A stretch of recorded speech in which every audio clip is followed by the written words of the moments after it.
So when people think of optimization, it's usually a good thing, isn't it? However, optimization without measurement is by definition premature. I'm a craftsman at heart and I enjoy making tables, chairs, and other things out of nice cherry wood. I once had an awfully expensive mistake when ordering materials because I just guessed when combining cuts on a plank. This is probably the best way to do it, I thought. After ordering about 100 cherry planks, I went to work and I ended up with a ton of small offcuts. I later decided to measure all of my cuts and found that had I spent the time up front, I would have been able to make a full set of chairs to go with that table and still have a few planks left over.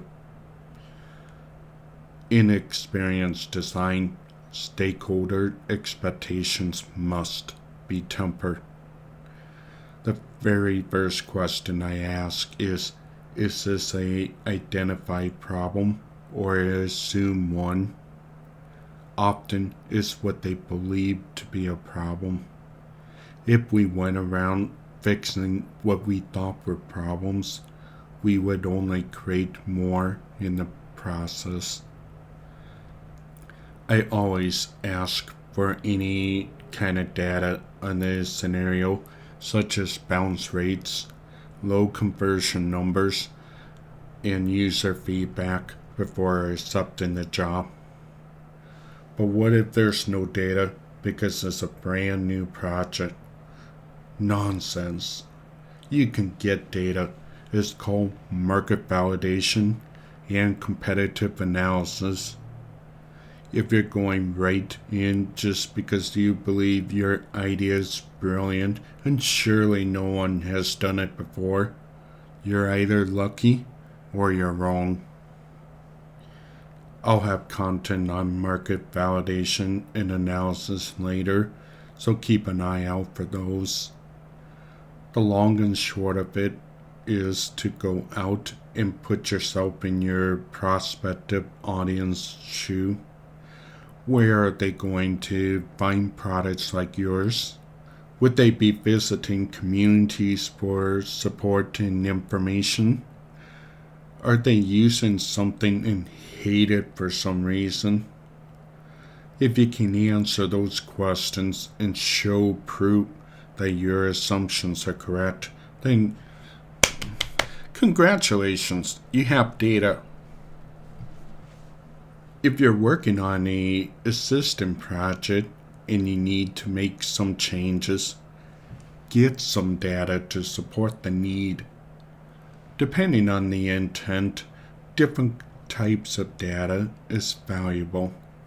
If your goal is to convert more users to paying customers, then you should have analytics around your funnel and anything leading to that funnel. If your goal were to make employees more productive in a specific activity, forget the desktop monitoring application. That's just creepy.